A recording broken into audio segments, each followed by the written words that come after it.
start by welcoming you all to Hackett. My name is Jenny Savany. I'm currently the President of Curfew4Canberra. I'd like to begin by just acknowledging the land on which we're standing, the Ngunnawal land, and possibly also Ngunnawal airspace, which we'll have to think about that.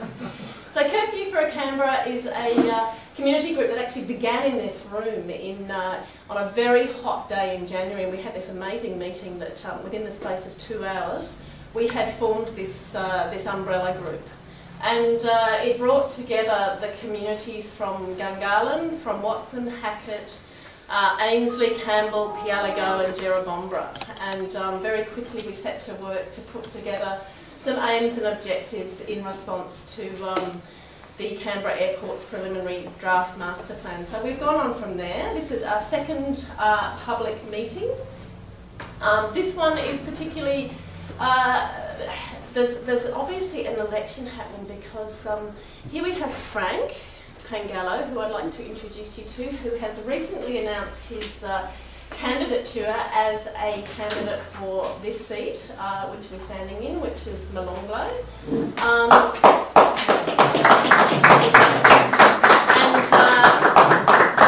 Frank will be speaking tonight. Frank has a very sort of well-known background in standing up for a curfew and speaking out for balancing the rights and how do you say, amenity of people who live with an airport.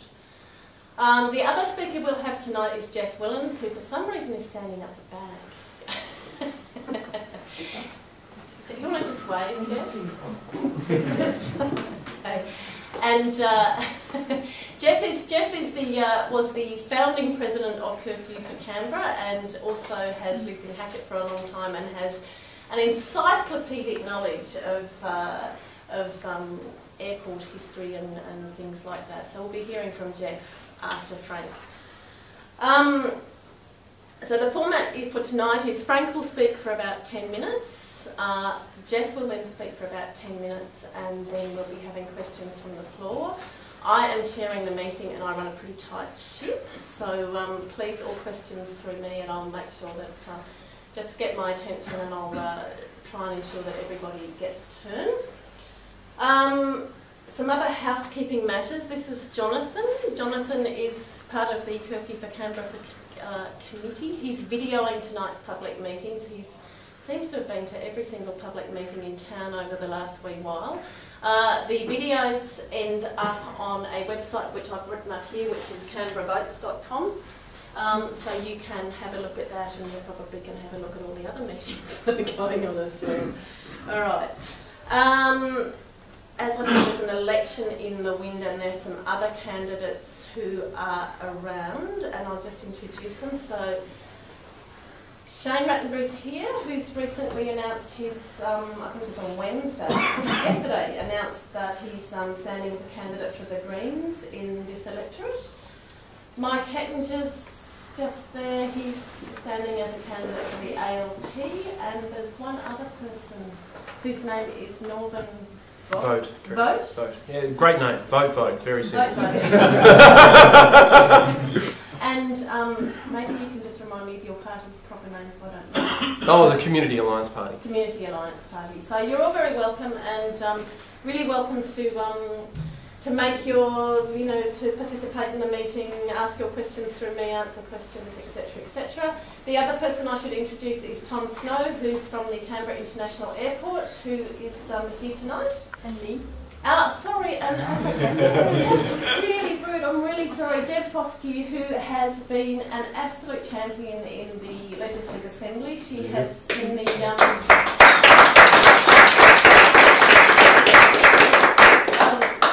Deb has done a really amazing job and really done us proud representing the views of people who have major concerns. And she's really been the only voice for us in the Legislative Assembly.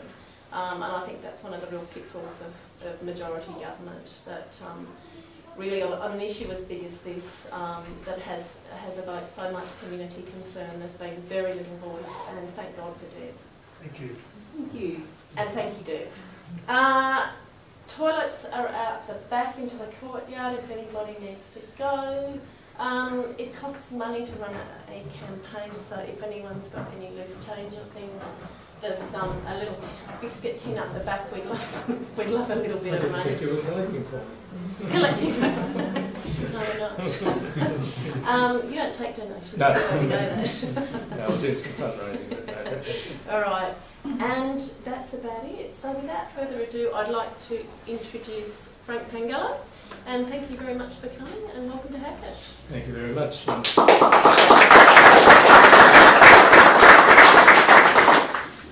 And thank you very much for extending an invitation for me to come out and talk about, I guess, several issues, but the issue that you want to hear about is what my position and what the Council's position has been in relation to possible curfews for the Canberra airport.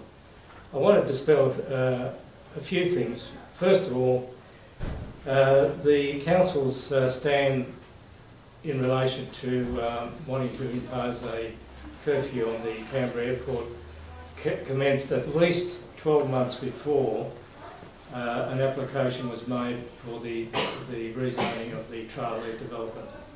Because there seems to be some sort of a thought out there that the Council's taken the position that we have in calling for a curfew because unless there is a curfew we can't get the Tralee area rezoned.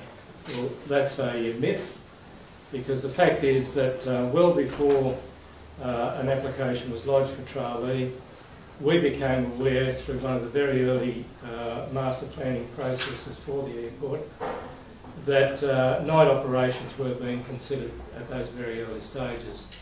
And we took a position, and I made quite a number of comments and statements about it, that if that was to occur, that we would certainly would like to see a 11 p.m. to 6 a.m. Curfew imposed on the Canberra airport, similar to what applies to Sydney. So I just want to make that absolutely clear. This has got absolutely nothing to do with Tralee, whether it will get approved ever or not. The second point to make is that the Council passed a resolution at my instigation probably about 12 months ago now, saying that if ever there was any offset approaches to the airport, that we would not support or see any reason to change the approach into the airport or the departure in any shape or form. We were quite happy with the approaches into the airport in both directions and the departures in both directions. That was in fact confirmed by the former member for Eden Monero, who said that from his advice he was told by the Minister that any possible approval of any part of Tralee would not necessitate changing the flight paths in any shape or form. And we supported that, and our current position is still that. The other thing I want to make very clear is that the Premier City Council, and I'm included in that, personally I am, we do support development out at the airport. We think that the airport has been good for the economy of Canberra and Queensland. It has created a lot of jobs. I have some concerns at the speed that it's been developed and the traffic congestions that have occurred as a result of it.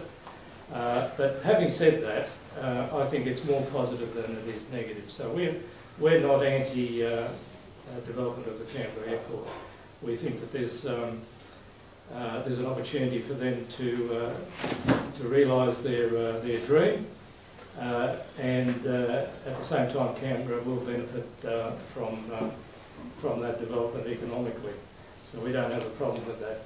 But what we are very strong on, and have been since before, as I said before, Tralee was even on the horizon, that we are dead set against any night operation of the airport, particularly for freight and any other commercial activity. We do